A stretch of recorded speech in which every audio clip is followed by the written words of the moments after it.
What's up everybody, Math here, bringing you a brand new Halo Infinite video. Today we are talking about sensitivity. Please remember to like and subscribe if you enjoy the video and want to see more content from me. Also, please join our Discord server.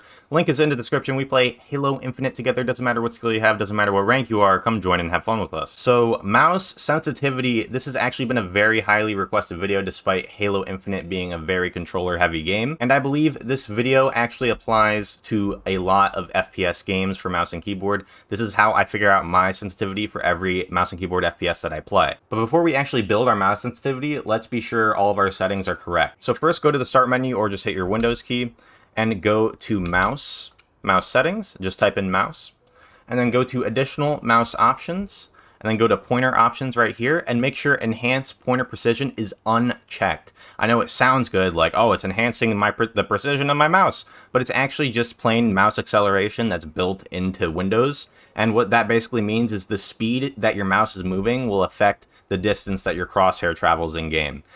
Which is bad because the key to being good at mouse and keyboard is consistency, and if you're getting a sensitivity every time because you're not going to be moving your mouse the same speed every time, that's going to pretty much throw off your aim and make it really hard to aim consistently. So after you've done that, then hop over in game, press escape, go to settings, mouse and keyboard, scroll down. This top stuff is personal preference.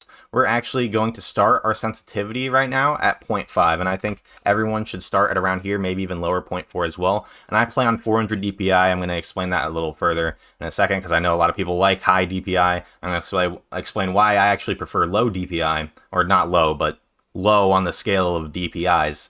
And then obviously make sure you have mouse acceleration turned off here.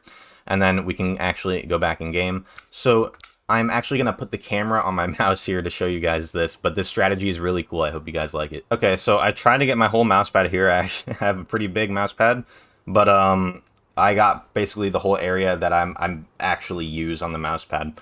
So on the area that you use for the mouse, right, a full from one end to the other should be almost like a perfect 180.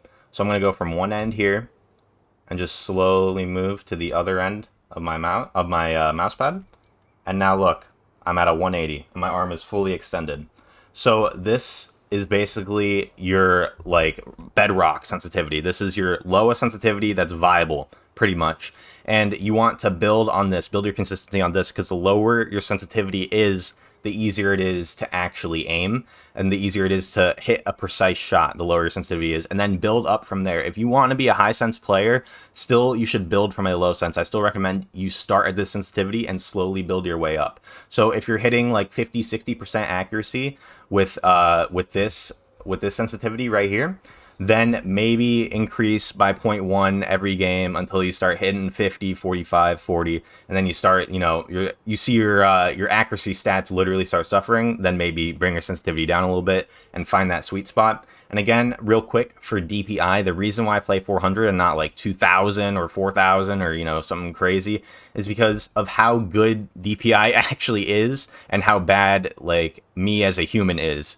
So at 2000 DPI, basically, your mouse is picking up every single micro movement that you make, even movements that you don't realize. And in my opinion, with my gameplay personally, that makes me slightly more inaccurate sometimes because there are things I don't even realize that I'm doing, like tiny little movements that because it's on 2000 DPI, it would pick up that it wouldn't otherwise pick up on 400 DPI. So there's, in my opinion, on lower DPI, a little less room for human error.